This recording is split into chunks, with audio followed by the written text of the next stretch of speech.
Hey everyone. If you're a longtime listener, you know I've enjoyed bringing a wide range of guests to the podcast to give you something different each month. If you don't believe me, go back and check out the previous episodes. This month, we welcome our first elected official to the podcast. Mayor Phil Jones is someone I've known for less than a decade, but he was on a mission when I first met him, and he's doing some amazing work in Newport News, Virginia.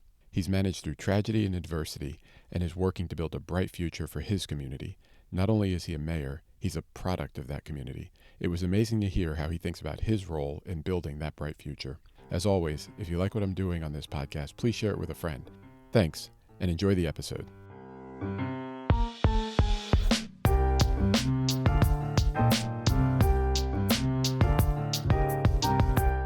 I want to welcome Mayor Phil Jones to the podcast. Phil, can you take a moment and introduce yourself? Hey, Keith, really excited. For everyone, I'm Philip Jones. I'm the 27th mayor of Newport News, Virginia. I tell everyone, it's very easy to describe Mayor Jones. I'm a husband to Dr. Jamila Winter. I'm a father to baby boy Alexander. Before I became mayor, I spent a little bit of time in the Marine Corps Infantry, some time at Bain, and now I'm there. I know we met during the recruiting process, but can you share a little bit of how we know each other? Of course, after I got out of the military, I enrolled in Harvard's business school, and I met Keith doing some MLT on-campus recruiting. I was really excited about, consulting after business school, and we met in person, I think, on campus. Yeah, I remember that because I remember meeting you really early in your business school journey, and I think you had an offer to come join us, or you were somewhere close to it, and you had sort of pulled me aside and said, I think I want to come, but I'm not sure how to think about this thing. I said, well, what is it? Let's talk about it. And you said, well, I'm planning on running for mayor. And if I win, it'll be like at the end of my first year at the firm. And so I'm not really sure I should come. And I remember thinking to myself, bro, that's like 3 years from now. What are you talking about? Like, just take the offer and we'll take it later. And then I looked up and you won. So I was thinking about this last night. Literally what happened was, I wanted to come to Bain. I was like in between Bain and BCG. And I was really just trying to figure out what life looked 3 years out. And, you guys were more than gracious, and yeah, it's crazy. Look up 2 years after Bain and the youngest mayor in Virginia. It's been a crazy ride.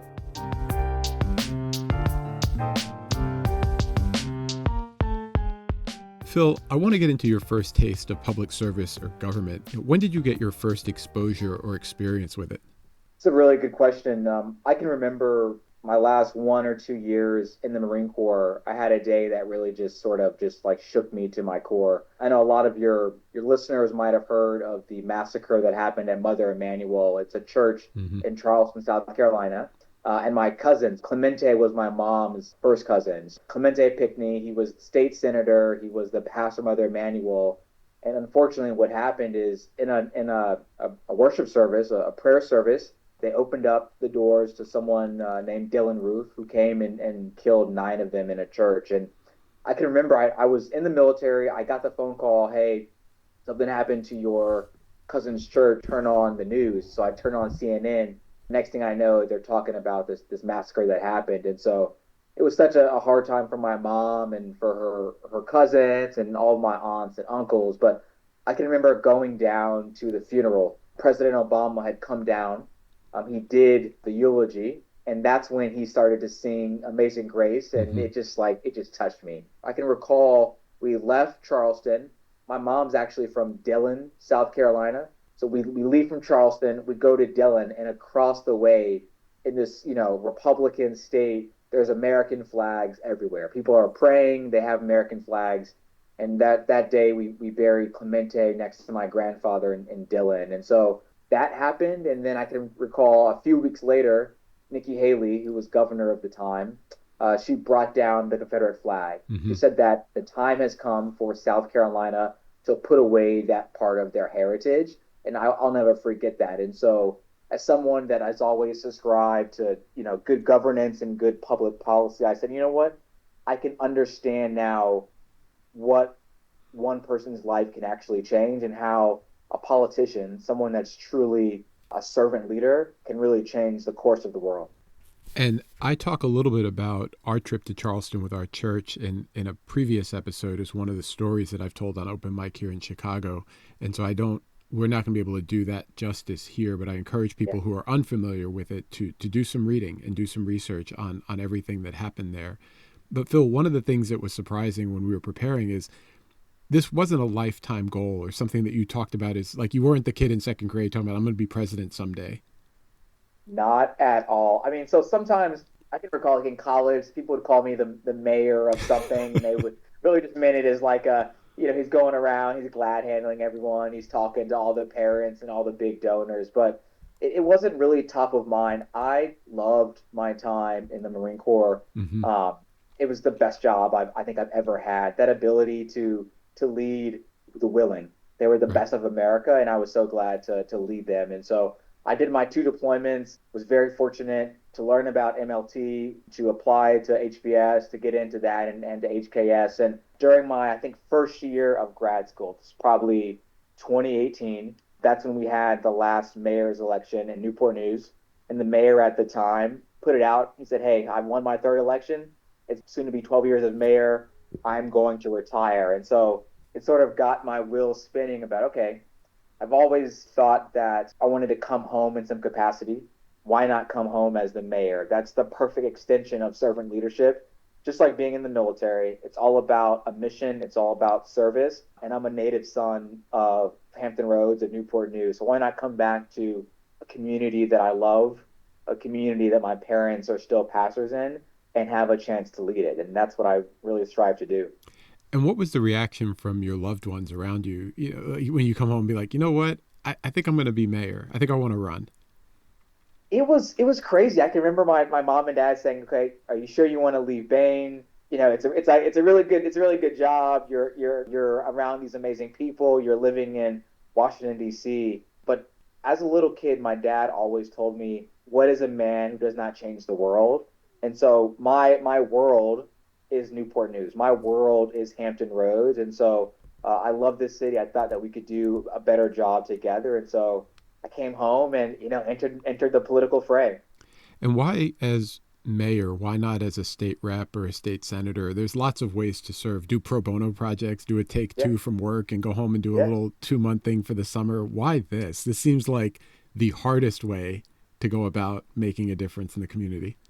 I think mayor is one of the best jobs in America. You're tip of the spear, right? You are there when people are educated in your school system, when people go to prison in your courthouses, like you are there. You are people, when people look at the city, you are the face of the city. And so that Right. ability to lead, that ability to set the vision is very different than a state representative or a state senator, which is based off of tenure and promotion. Mine is really about you coming in, you have 4 or 8 years, depending on the term. What can you accomplish? Whether it's economic development, your schools, your bond rating, you really come in with a vision, and I was able to be a part of it.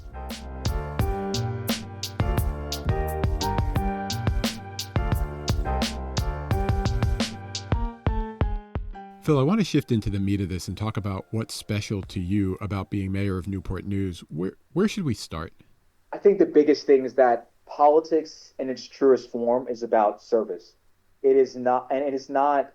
I am the current mayor of Newport News. It is the people's seat. I am merely a custodian. I am a steward. But the best part of my day is I get to get up every single day and try to increase quality of life for all of our residents. People that voted for me, people that did not vote for me, Right. uh, does not matter. I am still their mayor, and every single day we work on a lot of different issues, whether it's schools or economic development or public safety. It's really back to the basics here in city government. Do you see the community and the residents in a different light? I mean, you've lived all over, literally all over the world, probably with your Yeah, deployments, yeah. but are people kind of the same, or are you seeing something different and unique about where you are right now? It's funny. I talk to mayors from all over the country like every single day in our various group chats, and everyone for the most part wants the same thing. They want the ability for their kids and their grandkids to do better than they did. They want the chance for broad spectrum opportunity. They want to feel safe in their community. They want to have access to high paying jobs and a great education, and they want some sort of healthcare and or clean water and parks and funds and culture. So it doesn't matter if you're in Chicago or New York, Newport News to Denver, Birmingham to Montgomery, it's all the same. People just want the highest quality of life. And every single day we get up and we have the honor and the privilege to walk with them in that path. Yeah, one of the things that stood out to me is, this project started as part of my sabbatical, and my wife and I hit 16 countries in 6 months. The commonality of people just trying to live their life every day at all parts of the world and all different socioeconomic and cultural contexts, it was really stunning to me to see that, people are people, and they kind of just want the things you talked about, not just in different cities in the U.S., but all over the world. So I have to ask you, how's it going so far? How far into your term are you? So wow, it's crazy to think about. I am 3 years into a 4-year term.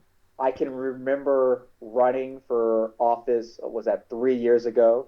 And I would say is the team, because it's not just me, the team has done, I would say, an amazing job in terms of we have decreased the homicide rate almost 40%. We are working toward getting every single school in Newport News, over 20 of them, fully accredited without conditions. As an economic development person, I love to have cranes in the sky. We just signed a $400 million deal to build more Navy submarines and aircraft carriers here. Things are going well in the city. And I think just together, we're changing what it means to live in an urban city in America.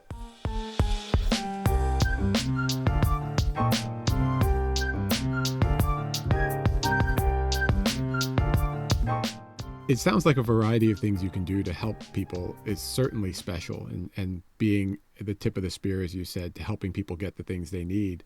But what else comes to mind as you think about your role as mayor? This is my home. This is the area that my parents raised me, where I'm raising my family. We still have our Sunday dinners, but I get to go out into the community that raised me. They made me who I am. I left home. I joined the military. I saw the world. I got a great education. I was able to spend a year and a half at Bain. And now I get to come back home, bring all whatever skills and talents that I learned abroad, and get to bring it and invest in my community. I think that sometimes there's too much of a brain drain when it comes to African American cities across the country. But to come back to see my fifth grade and sixth grade teacher, I'll always be Phil Jones to them. To see my basketball coach at the gym every other day, something special about that. Newport News is not a big city or a small city. We're just under 190,000. We're the fifth largest city in Virginia. So I call it to be the mayor of a mid-major city. We have 3 or 4 Fortune 500 companies is really just a great honor. And so my job is I am the face. I am the ambassador of the city. I am the chief fundraiser. So no one should champion the city like I do. And as you're championing the city, are you getting feedback day to day? As you're at the gym, or people bumping into you? Do they just call you Phil? Yeah, the best exit poll that you can have is when you go to Food Lion and you're doing your shopping. If the checkout person wants a selfie, you're doing a pretty good job. If you're able to go to church and people are giving you high fives and just saying, "Hey, I'll pray for you," you're doing a really good job. And so I think, yes, it's a heavy weight, but this community made me, and now it's my turn to invest into them. And do you spend a lot of time at churches and in the community and doing things like that? I would say that is the highest pulse point. So I probably average, we'll say, 8 different churches a month, all up and down the city, different denominations, different religions. I think that Saturday or that Sunday church, whether I'm at the mosque or the Indian temple or the Baptist congregation, that's where people have, you meet them where they are, right? They're not coming to City Hall. I'm not in a suit and tie. I have my shirt rolled up and I'm actually doing the work and talking to people. So I appreciate that opportunity. I try to worship with as many people as possible. Yeah, in the social media era and the sort of gotcha era, it's easy to forget that it's kind of a retail business. It's out in the community meeting people. It is retail politics. And I think one of the reasons that we were able to pull off the upset when we won, when the team ran for mayor is, I was able to step away from Bain, and for a period of, 6 or 7 months, we knocked on tens of thousands of doors. I lost almost 30 pounds, and people remember like, hey, you were the kid that when it was cold and wet, you were knocking doors. When it was July and August in the heat, you were knocking doors, and they remember that. And it's a high feedback job, it sounds like. Good and bad. 100%. Exactly.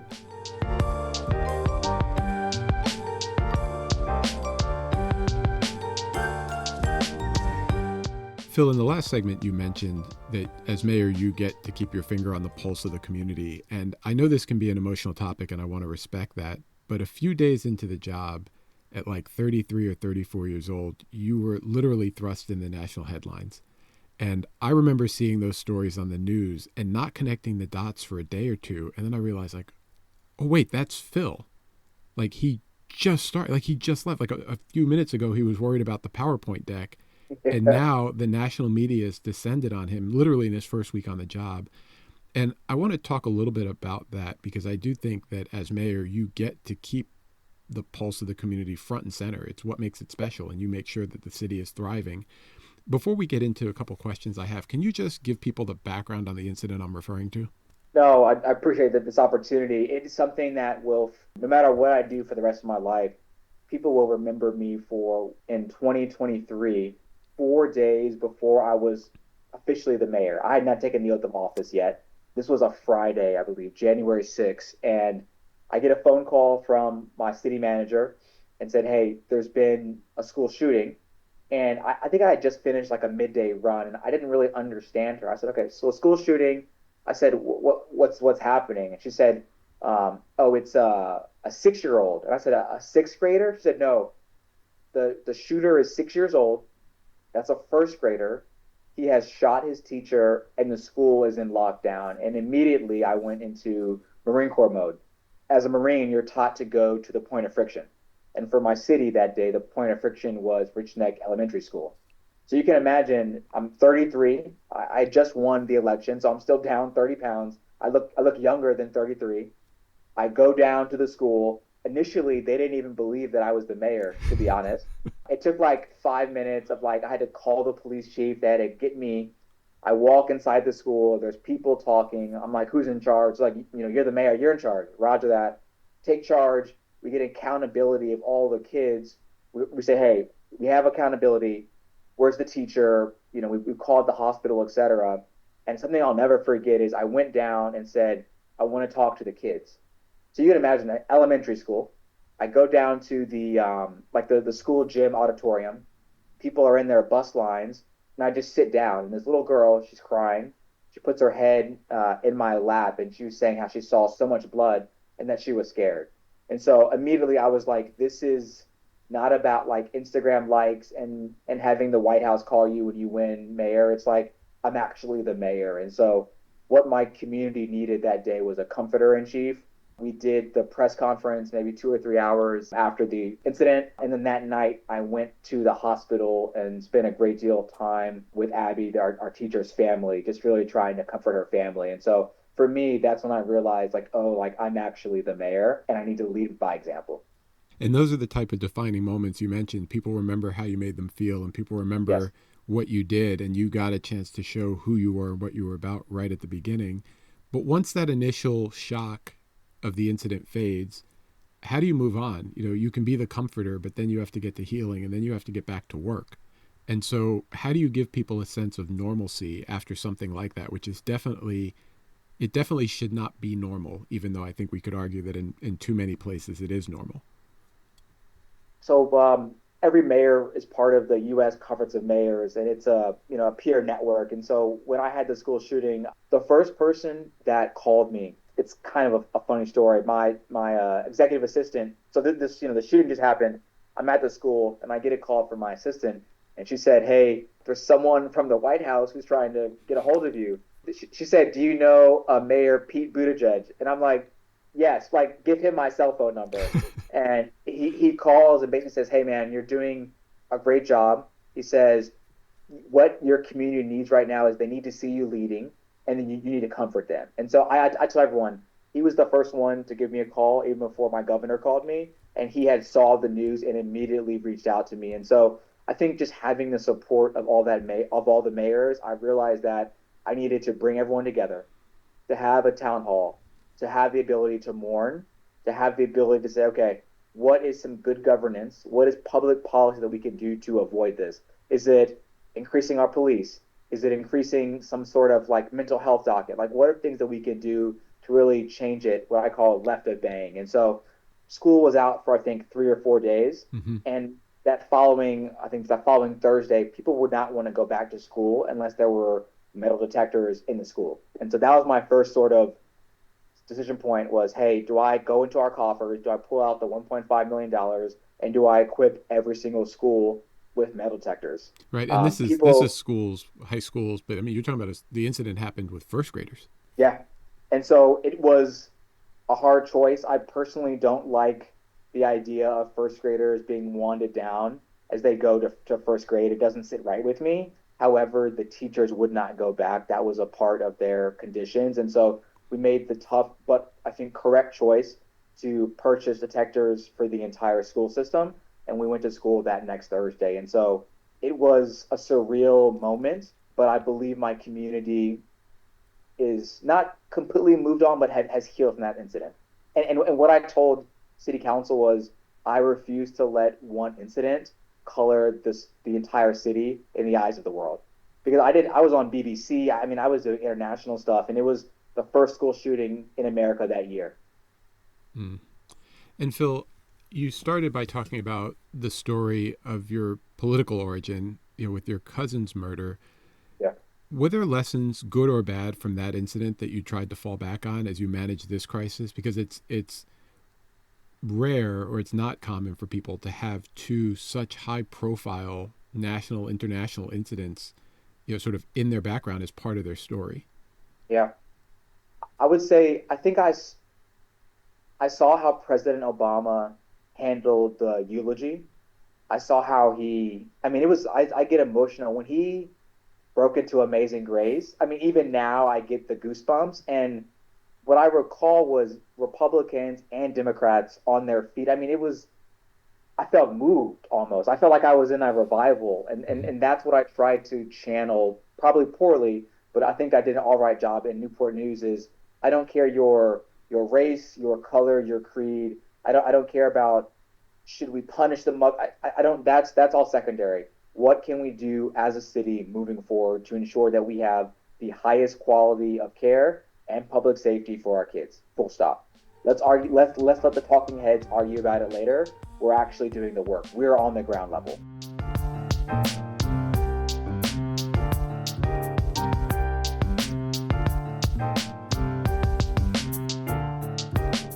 Phil, we've covered a lot of ground here, and when we were preparing, you mentioned one other thing that was special for you, and I wanted to get that in here. It was about the future and giving hope for people. We've talked about some of the incidents that might have robbed people from that hope, or some of the resources that you're trying to bring and policy that you're trying to set to give people hope.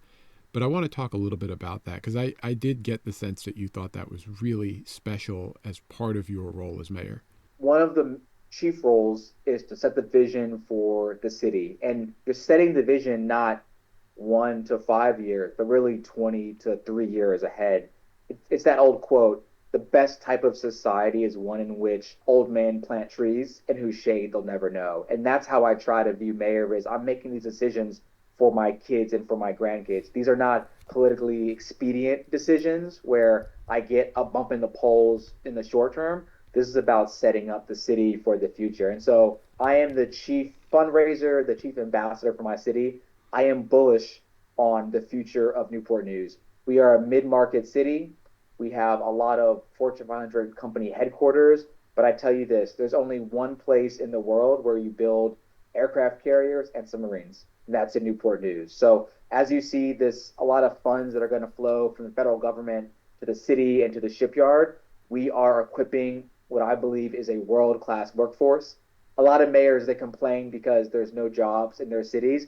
I actually have too many jobs. I actually need to equip a workforce ready to build a dozen, 2 dozen ships in the next 20 to 30 years. There's a $2 billion backlog at the shipyard. So I see the vision of this place as we will be a center of excellence when it comes to shipbuilding for the entire country. Additionally, I see an urban African American city that, just like Baltimore, is at its peak in a couple of years. We will have a reduced homicide rate. We will have a great public safety apparatus. Most importantly, we will have fundamentally invested into our youth. I'm always on TV talking about what is the future for Newport News. Well, the future is our kids.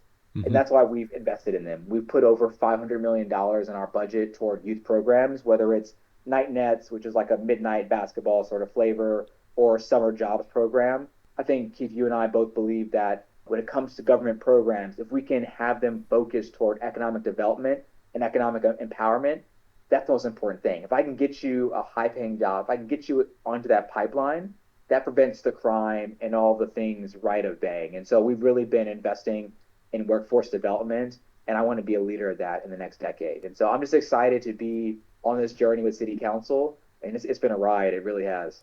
Yeah, and as you're setting that vision, how much of that is top down from you, or bottoms up from the community, or laterally with city council? How are you coming up with that vision? When you say you want to be the center of excellence for shipbuilding in the country, Yeah. how does that come about, and how do you get people on board with that vision? Because somebody might look at it and say, well, that's good, but that's not really what we want to be known for. We want to do this other thing. What I would say is there's a book that I read. It's called Ego is the Enemy. And I try to practice stoicism, whether it's Seneca or Cato, like it all speaks the same thing. Is I tell everyone on city council, we need to every single day minimize our individual ego. It's not about us. It's not about our district. It's about the people of Newport News and a united front. And so what I would say is this is not one man's dream. This is the team. And I think for a long time, the city has rowed in different ways. But I think for the first time, we are rowing together. We all understand the assignment. It's not just top down. What I need is bottom up refinement, because Mm-hmm. what type of city do you want to live in? Do you want a lot of green spaces? Do you want access to waterfront, high paying jobs, data centers? Like, you have to let me know what you want, but it is a max collaboration as we talk about the vision. And are you pushing pretty hard? Or people kind of like, yo, dude, like we get it. Just let us run a little bit slower. I have been told that I move too fast for local government, but I have been trying to adopt a sort of, someone told me it's answer first, right? I like to do an answer first mentality. We know what the answer is. Let's drive toward it. And I think how I grade myself is, am I able to set the vision, to have that answer first, and then to equip my peers with either the knowledge, the data, or the political will to get it done? That's my job. That's awesome. And for those of you listening who aren't familiar with Phil and my professional background, Answer First is something we use where you basically start on day one. When you get the question, you just come up with what you think the answer is, and you work backwards from there and refine it as you learn more, but you start with an end in mind. And the vision for the city of Newport News is what you're talking about, which is what do I want this city to look like 20, 30 years down the line? And what do I have to do to get us there? And that is what we've been doing every single day. And I think a perfect example of that is, for a long time, the city lacked an identity, a brand. And that was the first thing. Is we are competing. We are an international city. I'm looking outside of my office at the Port of Virginia, which I own about a fifth of it. There's a terminal right next to my office. We're a global city. It's time that we act like it. Mm-hmm. Well, Phil, I want to thank you for coming on and sharing a little bit about what's special to you about being a mayor. A lot of people, I think, see politicians on TV doing things for show, and you're one of the people in one of those types of roles where it actually has to happen. This isn't about likes on Instagram or clicks. This is about getting out in the community and doing the work. And I thank you for taking the time out to do this. We haven't talked in a while, and it's been awesome to watch the journey. It's hard to believe it's been 3 years already. It has been a long time. You've been there at the very beginning. So no, I appreciate this opportunity and all you've done the last couple of years, Keith. I do. All right, man. Well, good luck to you, and I'll have to look you up if I get down to Newport News, Virginia. Just give me a call.